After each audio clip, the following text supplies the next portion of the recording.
Was Rachel Reeves' statement yesterday reminiscent of the moment in 2010 when David Laws exposed that infamous letter? Here it is. I'm afraid there is no money, it reads. Good luck. It was a piece of gallows humour intended for Mr Laws, then Chief Secretary to the Treasury, from his Labour predecessor, Liam Byrne. A couple of months ago, Paul Johnson, director of the IFS, said this. A new Chancellor coming in saying, we've opened the books. It looks much worse than we thought. We're going to have to put taxes up. I have to say, I will be really quite rude if that happens because the books are wide open. We and many other people have been pushing and pushing and pushing to try and get the politicians to be clear about what trade-offs they would make. We've been very, very clear about how tough it's going to be. If we have a new Chancellor saying, oh, we never knew this. We're going to have to cut spending or put taxes up in a way that we never described because, we didn't have the books. My goodness, I'll be rude if they do that. But they're going to do that, aren't they? Well, I'll be rude then. But Paul Johnson wasn't rude. He was as taken aback by the surprise black hole as everyone else. A quite big statement from Rachel Reeves. I'm going to try and give you in 90 seconds the key points from that.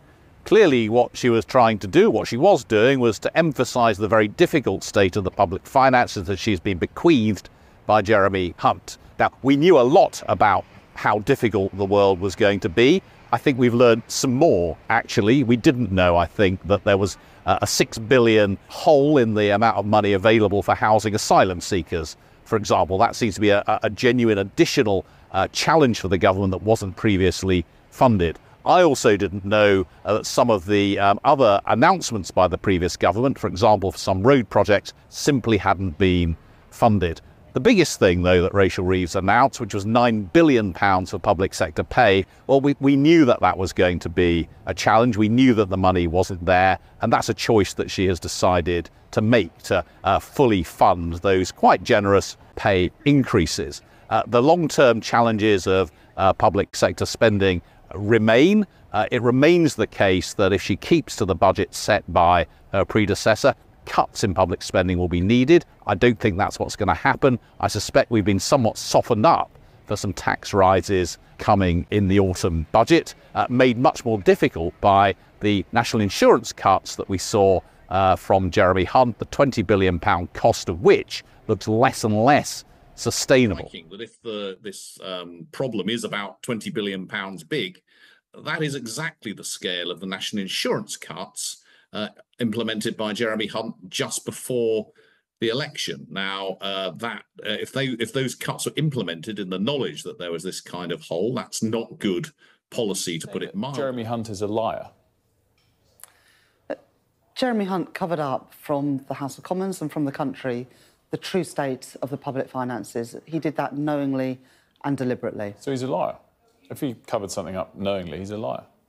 He lied, and they lied during the election campaign about the state of the public finances. And the worst thing is, Wilf, it's even worse than that, because during the general election campaign, I was really clear that everything that I was putting forward was fully costed and fully funded. We had these pages in our manifesto that set out the limited tax changes we were going to make and how that would pay for example, 40,000 appointments a week extra in the NHS. The Conservatives during the election campaign said that they were going to cut national insurance further, that they were going to create a national citizenship service, that they were going to cut taxes for pensioners, that they were going to change the rules on child benefit, all the while knowing there was already a £22 billion black hole in the public finances. It is beyond reckless and irresponsible.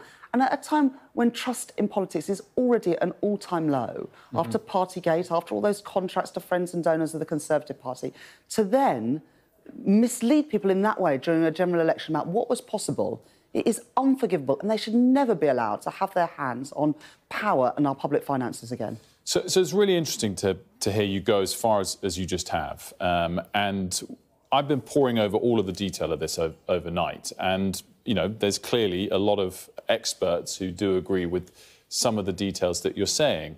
When you're calling someone a liar, it's really important to have all of the backup information absolutely spot on. I just wonder whether the £22 billion figure is all legitimately a black hole, because as lots of experts have analysed overnight, £9 billion of that is the public sector pay increase, which is a choice.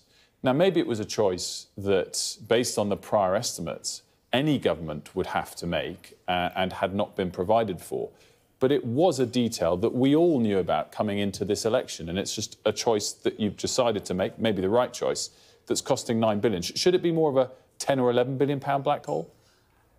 Well, first of all, even if it was a £10 or £11 billion black hole, it's still unforgivable. But no, let me explain why I include detail. the whole £22 billion.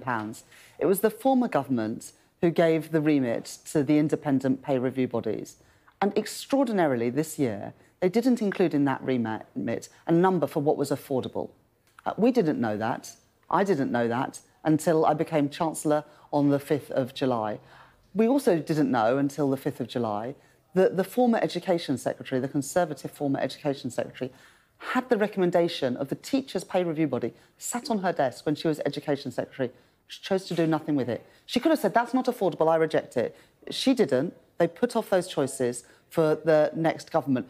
But also analysis that I published yesterday showed that in the NHS alone, the economic cost last year of industrial action was £1.7 billion. Mm-hmm. So the cost of doing nothing and rejecting the recommendations of the pay review bodies, that cost is not zero either. The cost is significant for rejecting those recommendations. Which Johnson of the IFS says the state of public finances were apparent pre-election to anyone who cared to look, which is why he and other independent figures say her argument is not credible and won't wash. Part of the reason we've got all the problems we've got today is that our debt is so high and our debt interest payments are so high that they're taking up a lot of the money that the government would otherwise have available for the public services we actually want.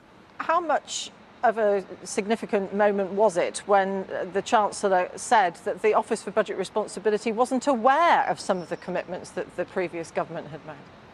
No, that was an extraordinary statement. The problem that the Office of Budget Responsibility has is essentially when the government says the Home Office, for example, is going to get this number of billions of pounds next year, they basically have to take it on trust that that's the amount of billions of pounds the Home Office is going to spend.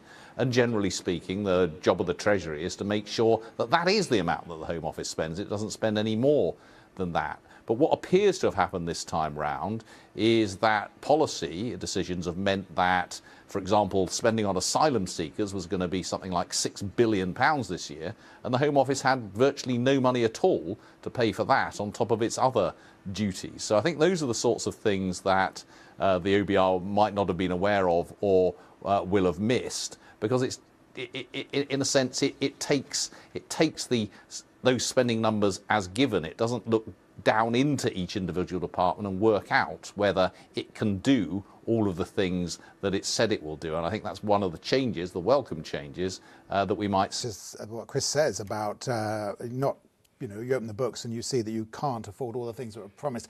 The idea that Labour had to cancel hospitals, these were fictional hospitals made up by Boris Johnson. He would just go, we're going to build 40 new hospitals, and he never had the funding or the planning to actually make that happen. But they might help with growth, which is the core mission of Labour. Yeah, no, the growth, I absolutely agree that growth has to happen, but I feel like the Labour Party's coming, it's like someone who's bought a second-hand car and then you find the sunroof is leaking and there's a Right Said Fred CD stuck in the CD player. It's like you suddenly realise it's much, much worse than it looks when you first got it. And as a writer... Well, Alec appreciates that metaphor. I'm of an age with Right Said Fred. But as a writer, you appreciate that there has to be a narrative in politics. Yes. Labour's narrative as it comes in is they've left the place in a terrible mess. But also, narratives don't work unless there's an element of truth. So I think that they're not just making up any old nonsense and expecting the public to believe it, because it is true. Things are in a terrible state, and I think they're even worse than we thought they were. So who do you think is telling the truth? Let me know in the comments below. If you haven't subscribed, don't forget to subscribe. Thanks for watching.